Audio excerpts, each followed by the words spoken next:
2 bulan yang lalu, 2 bulan yang lalu ya, 2 bulan yang lalu, saya dapat kabar pada suatu sore itu, 2 bulan yang lalu, tiba-tiba saya ditelepon sama kakak saya, bilang ini kenapa ya?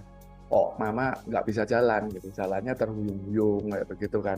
Loh, kenapa? Aku bilang gitu, nggak tahu, tiba-tiba seperti itu gitu kan. Coba suruh duduk dulu, suruh tenang gitu. Nggak tahu ditanyain apa-apa juga nggak mau ngomong mama. Ternyata mau ngomong tapi nggak bisa ngomong. Mama saya itu disuruh minum gitu, minum gitu. Waktu dikasih minum, nggak bisa minum juga, airnya tumpah-tumpah gitu. Jadi kaget nih, wah ini jangan-jangan gitu kan. Wah ini jangan-jangan something wrong dengan pembuluh darahnya. Kemudian saya bilang sama kakakku, sebaiknya segera telepon ke rumah sakit, cari ambulan, cari tahu ini kayaknya mama ada sesuatu nih di pembuluh darahnya gitu. Ambulan itu datang 3 orang gitu kan, dicek ini, wah kayaknya mamanya stroke katanya gitu kan. Oke lah segera coba dibawa ke ICU lah gitu kan, dilakukan pengetesan atau diagnosa lebih jauh begitu kan. Keesokan pagi akhirnya mama didiamkan aja begitu ICU itu. Besok paginya baru kemudian keluar gitu beberapa hasil gitu ya. Dilakukan MRI apa segala kayak gitu. Tahu ternyata di pembuluh darah otaknya ini terjadi penyumbatan. Tepatnya sih kata dokternya penggumpalan darah gitu kan.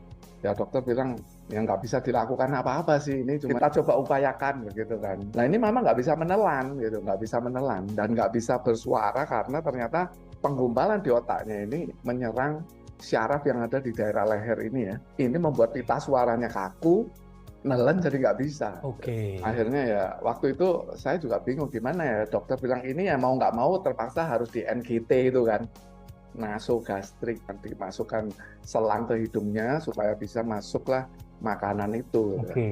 Ternyata ya mama nggak bisa ngomong gitu, nggak bisa ngomong, badannya lemes, ngelihat saya juga cuman gitu aja gitu kan. Karena ya dokternya juga bilang ya ini hanya bisa dikasih perawatan gitu aja sih, obatnya juga nggak bisa, itu mau tindakan apa kalau di otak juga udah tahu tua, nggak bisa ngapa-ngapain gitu kan. Nggak, kita belum mengenal lingsu ya, belum mengenal apa-apa, jadi kita tetap berupaya supaya dokternya, dok berikan perawatan terbaik buat mama ini gimana gitu kan. Dan ternyata setelah dites lagi, jantungnya mama itu juga lemah ternyata. Oke. Wah, kita kaget. Lemah jantung itu kan harusnya ada 2 otot besar ya yang saling bekerja sama untuk memompa gitu kan. Ternyata yang bagian salah satu sisinya ini udah nggak berfungsi yang ini cuma satu aja begini. Wah, jadi kerjanya jadi dokter bilang, nah ini sebenarnya asal muasalnya. Memompa darahnya ini lemah, otomatis distribusi darah ke seluruh tubuh itu nggak karu-karuan. Akhirnya terjadilah penggumpalan di otak itu, begitu dokternya ngomong. Yang itu kan kakak saya bilang, ini kalau harus disonde dok, bisa berapa lama dok? Wah dokter, kalau itu yang bisa jawab cuma yang di atas. Kalau mau hari ini ya hari ini dilepas ya bisa, bilang gitu. Tapi kalau ya bisa seumur hidup. Selangnya harus diganti 2 minggu sekali. Sampai akhirnya lah, singkat cerita setelah dirawat hampir 2 minggu, dokternya udah bilang, udah sebaiknya mama rawat jalan aja lah gitu kan, dibawa pulang karena usianya yang udah training bagaimana kayak gitu. Ya oke lah, akhirnya dibawa pulang. Setelah dibawa pulang sekian saat, wah kalau urusan pembuluh darah harusnya kasih angkung gitu. Kamu cari angkung aja, bilang sama kakakku, cari angkung gitu kan, ke Sinsek gitu. Nah waktu mau beli angkung, untungnya Sinsanya itu tanya gitu, tensi mamamu berapa? Wah tensinya memang nggak tinggi, hanya di kisaran 80, bawahnya itu bisa 50, kadang 50 ke bawah gitu kan. Wah Sinsanya kaget, oh itu mah rendah banget. Saya nggak berani kasih angkung kalau tensinya segitu. Karena angkung ini obat keras dia bilang gitu, termasuk kategorinya.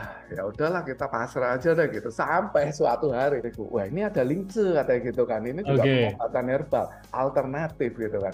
Oh coba kita tanya deh gitu, kita wah Lingze nih kebetulan, ya aku baca gitu, aku pelajarin gitu, apa sih Lingze ini?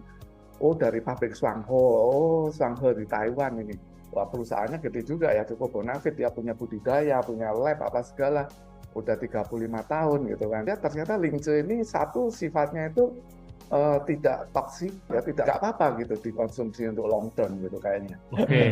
Aku baca juga kan literaturnya, wah disebutnya ini xianqiao. Itu kurang lebih kayak tanaman dewa gitu kan ya. Cuma kalau sudah buntu kita hanya bisa bertekuk lutut dan memohon sama yang di Berdoa atas ya. kan gitu Pak Arya. Ini Iya. kira-kira ada formula apa? Dikasihlah formula. Nah formulanya ini saya kasih nih gambarnya di atas. Kelihatan nggak?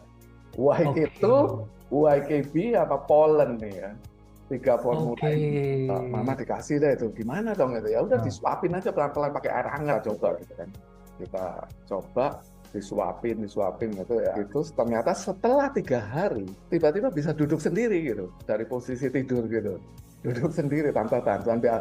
Kan padahal sudah tahu sendiri ya sakit kayak begitu lemes apa udah apa-apa pokoknya mau apa buang air kecil buang air besar ya udah di tempat tidur aja karena udah dikasih pampers gede. Sana tiba-tiba suatu hari lo kok udah bisa duduk gitu, lo kok duduk gitu sampai suatu berapa hari kemudian ya waktu di luar pengawasannya siapa-siapa tiba-tiba itu sondenya itu ditarik loh sendiri.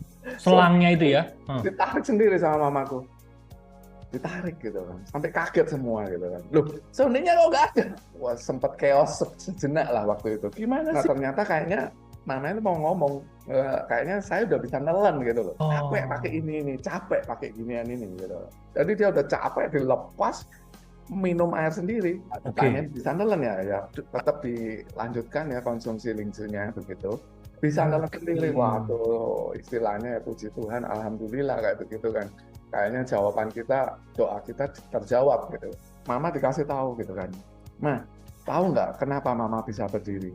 Gara-gara minum ini, Ma. Dikasihnya itu kasih lincu gitu kan. Oh lincu, aku tahu banget lincu memang bagus tuh. Sejak dikasih tahu ini Mama habis dikasih lincu. Itu setiap hari tanpa disuruh dia langsung minta itu lincunya dibukain buat dia gitu. Pokoknya dia mau minum itu karena dia merasa aku punya tenaga gitu.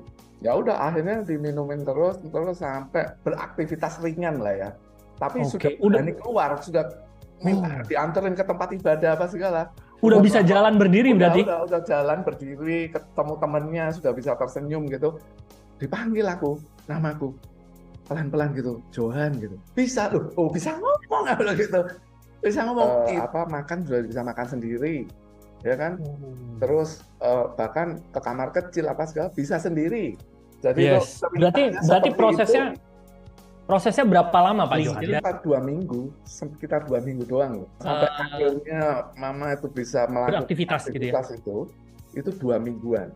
Masa ngangkat ember sendiri, waduh, makanya dia merasa dirinya kayak sudah normal. Wah, gila juga ya lincu ini. Ternyata efeknya bagus gitu kan. Nah dari situ kayaknya kita dapat full conviction gitu bahwa lincu ini layak kita jelaskan ke teman-teman karena dia satu-satunya sih produk yang ternyata punya rekam jejak 2000 tahun ya. Wah, ini rekam jejak yang ya panjang, kurang lebih panjang ya, 20 generasi kayak begitu hitungannya. Wah panjang banget itu kalau rekam jejak begitu. Secara budayanya Chinese apa segala itu ternyata di setiap hasil sastra, lukisan-lukisan di kerajaan apa segala selalu ada gambarnya Ganoderma kan. Ganoderma itu ternyata sudah cukup populer ribuan tahun. Kenapa kita nggak populerkan juga sekarang? Karena dia cukup, ya menurut saya powerful banget gitu.